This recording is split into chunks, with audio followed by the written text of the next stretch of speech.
ကုသိုလ်တွေထဲမှာမြတ်စွာဘုရားဟောထားတဲ့ကုသိုလ်တွေဝေလာမသုတ်တံမှာဟောထားတဲ့ကုသိုလ်တွေရဲ့အဆင့်ဆင့်အကောင်းဆုံးကုသိုလ်လုပ်ကြမယ်ဆိုရင်ဘယ်ကုသိုလ်လုပ်ရမလဲလောကမှာငွေကြေးဒနာကုန်ကြတဲ့ကုသိုလ်ဟာအကောင်းဆုံးလားဘယ်ကုသိုလ်ဟာအကောင်းဆုံးလဲ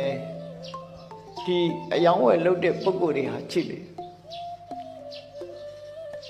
လိုင်းခင်းတဲ့ကြောက်ရောင်းတဲ့လူနဲ့ပရမညာကြောက်တို့ကြောက်စိမ့်တို့ရောင်းတဲ့လူနဲ့အတူတူလေလမ်းခင်းတဲ့ကြောက်ရောင်းတဲ့ပုဂ္ဂိုလ်ကကားကြီးတွေနဲ့တိုက်ပြီးကြောက်ပုံကြီးကြီးကြီးဟိမ့်နေအောင်ပုံထားပြီးတော့ရောင်းတာဟာလောက်မှမရအကြီးကောင်းတဲ့ပရမညာကြောက်ကလေးတစ်လုံးဟာအိတ်ထောင်ထဲမှာတောင်မှအပြည့်ဖို့ထည့်ထားအဲ့ဒီပရမညာကြောက်ကလေးတစ်လုံးရောင်းတာခုနကကားအစီး20 200 300တိုက်ရတဲ့ကြောက်ပုံကြီးနဲ့ဆန်လိုက်ရင်ပရမညာကြောက်လေးကတမိုးကြီးမှာတယ်စိတ်လေးတပွင့်ကတမိုးကြီးမှာကြောက်ပုံကြီးကတမိုးမရှိဘူးကုသိုလ်မှလည်းပဲအဲ့ဒီလိုသဘောထားနော်ဘယ်ကုသိုလ်ကအသေးစားဘယ်ကုသိုလ်ကအထီးစားရလိုက်တဲ့အခါမှာအကျိုးအမြတ်ဆိုကွဲပြားခြားနာမှုရှိတယ်အဲ့ဒါကိုမြတ်စွာဘုရားဝေလာမသုတ်တံမှာဟောတာရှိတယ်ငွေချေးဒနာအကုန်ကြခံပြီးတော့လုပ်တဲ့ကုသိုလ်တွေထဲမှာတဲ့စတုတ္တိတာတန်ခါအရက်လေးမျက်နှာမှာအပိတ်ပင်တားဆီးမရှိကြွလာနိုင်တဲ့တန်ခါတွေကိုရည်ညွှန်းပြီးတော့တန်ခိကကြောင်အဆောက်အဦတစ်ခုဆောက်လှူတယ်ငွေကြေးဒနာအကုန်ကြခံပြီးတော့ဆောက်လှူတဲ့ကြောင်အလှူဟာငွေကြေးဒနာကုန်တဲ့အထဲမှာတော့အကောင်းဆုံးကုသိုလ်လို့ပြောတယ်နော်ဆွမ်းလှူတဲ့ကုသိုလ်ရှိတယ်သင်္ကန်းလှူတဲ့ကုသိုလ်ရှိတယ်ဆေးလှူတဲ့ကုသိုလ်ရှိတယ်တန်ခါတွေကိုရည်ညွှန်းပြီးတော့ဆောက်လုပ်တဲ့ကြောင်အလှူရှိတယ်အဲ့ထက်ပဲဆွမ်းသင်္ကန်းကြောင်လို့ဆိုတဲ့ကုသိုလ်တွေထဲမှာကြောင်လှူတဲ့ကုသိုလ်ဟာအကောင်းဆုံးဘာကြောင့်အကောင်းဆုံးလို့ပြောရတယ်လဲတတိယတိုင်းကုသိုလ်တွေတိုးနိုင်တယ်ထာဝရကုသိုလ်မျိုးဖြစ်လို့ကောင်းတယ်လို့ပြောတယ်ဆွမ်းဆိုတာထမင်းအသက်9ရက်ပဲ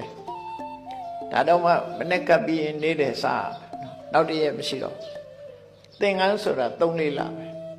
ဆေးဆိုတာယောဂဝေဒနာရှိမှလိုအပ်တာအဲ့တော့ကြံတဲ့ဆွမ်းသင်္ကန်းဆေးတို့ဟာတခဏလေးပဲထာဝရလိုအပ်ချက်လည်းမဟုတ်ဘူးကျောင်းဆိုတာကြတော့အနှစ်50အနှစ်100ဟောလို့ဆောက်ဦးကြီးထဲမှာအခုပဲကြည့်ဒီသိမ့်ဓမ္မယုံကြီးထဲမှာအေးချမ်းချမ်းတရားနာနိုင်ခွင့်ရှိတာဘယ်သူကနေပြီးတော့ဆောက်ရှောက်ကားွယ်ပေးထားတော့ဆိုဒီအဆောက်အဦကြီးကကိုယ်အကျိုးပြုတာအပြစ်မဲ့မှာဆိုရင်အေးမယ်သို့မဟုတ်နေပူမယ်ဒီလိုမနေနိုင်ဘူးအဲ့တော့နေပူရင်ပူမယ်အေးရင်အေးမယ်လေတိုက်ရင်တိုက်မယ်ဟောဆောက်ဦးရဲကြတော့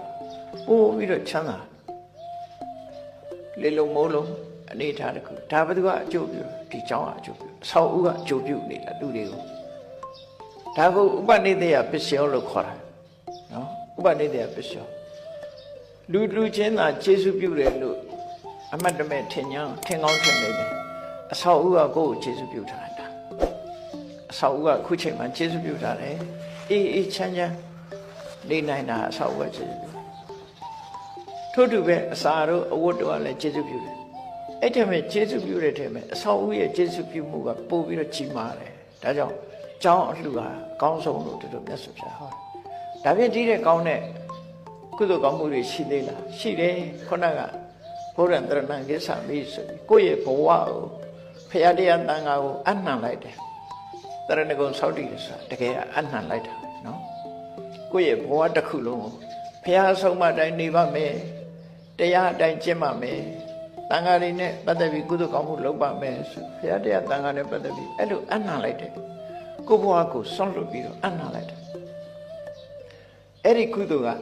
ကျောင်းဆောက်ပြီးတော့ငွေကုန်ကြီးကြထားပြီးတော့ဆောက်လှူတဲ့အလှူတဲ့ပို့ပြီးတော့ကြီးမားတယ်။ဘာကြောင့်ကြီးမားတော့ဆိုတော့ကိုဘဝကျောင်းလှူတယ်ဆိုတာပြင်မကပစ္စည်းနဲ့အသုံးချပြီးလှူတာငွေကြေးတနာဆိုတာအပြင်ကပစ္စည်း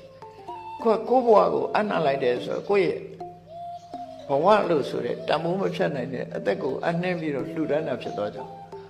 ဒီတရဏဂုံကပို့ပြီးတော့မြတ်တယ်အဲ့ဒီတရဏဂုံနဲ့မြတ်တာရှိသေးလားဆိုတရဏဂုံစောင့်တည်ပြီးတဲ့နောက်မှာ၅ပါးသီလလုံးထိမ့်သိမ့်လိုက်တယ်ဟောတာပို့မြတ်သွားတယ်ဒါဖြင့်ဒီတဲ့မြတ်တာရှိသေးလားဆိုရှိတယ်သက်လွတ်မေတ္တာရိပ်တာလို့ဆိုတယ် ဒီမှာမေတ္တာပွားနေ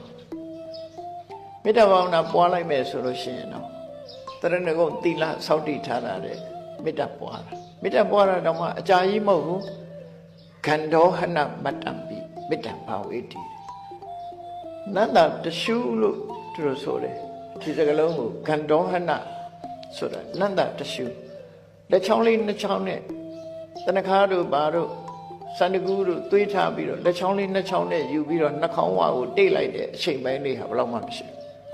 အဲ့ဒါကိုနန္ဒတရှုလို့ပြောတာနော်နန္ဒတရှုလေးလောက်ပဲမေတ္တာစိတ်ကိုဖြစ်အောင်ကြိုးစားကြည့်ပါ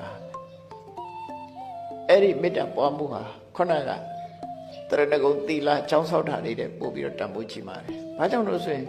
မေတ္တာဘာဝနာပွားပြီးတော့ဇာရသွားမယ်ဆိုရင်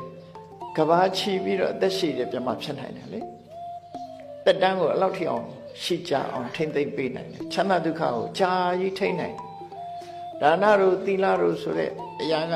လူပြေလူချမ်းသာနတ်ပြေနတ်ချမ်းသာဒီလောက်ပဲပေးနိုင်ကဘာချီပြီးအသက်ရှိနိုင်အောင်မစွမ်းဆောင်နိုင်ဘူးမပေးနိုင်ဘူးမေတ္တာဘာဝနာကဇန်အဆင့်ထိအောင်ရောက်သွားတယ်မေတ္တာဘာဝနာဆိုရင်ကဘာချီပြီးတော့အသက်ရှိတဲ့ပြမအနေထားချမ်းသာဒုက္ခတွေအောင်ပေးနိုင်တယ်ဆိုသူ့ရဲ့စွမ်းအားပို့ပြီးတော့ချီမာတယ်ဒါဖြင့်မေတ္တာဘာဝနာဆိုတဲ့ကုသိုလ်ကောင်းမှုဟာအကောင်းဆုံးဖြစ်ပြီလားဆိုဖြစ်သေးဘူးသူ့ရဲ့ကောင်းတာပါတော့ဆိုဣစရသင်္ကတမတ္တံပိအနိစ္စတင်ညာဘာဝေတိလက်ဖြစ်တတိအချိန်လေးပဲဖြစ်စေကိုယ်ခန္ဓာကိုစူးစိုက်ပြီးတော့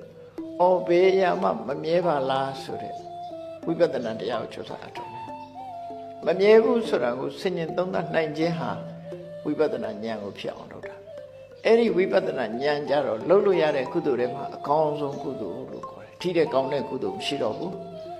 လှုပ်လို့ရတဲ့ကုသိုလ်တွေမှာထိတဲ့ကောင်းတဲ့ကုသိုလ်မရှိတော့ဘူး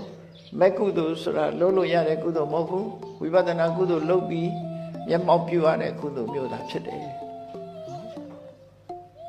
ကုသိုလ်ဆိုတာမဲ့ကုသိုလ်မှာလမ်းဆုံးတယ်သို့တော့မဲ့ကုသိုလ်သည်လှုပ်လို့ရတဲ့ကုသိုလ်မျိုးမဟုတ်ဘူးအားထုတ်ရမယ့်ကုသိုလ်သည်ဝိပဿနာကုသိုလ်အမြင့်ဆုံးပဲဖြစ်တယ်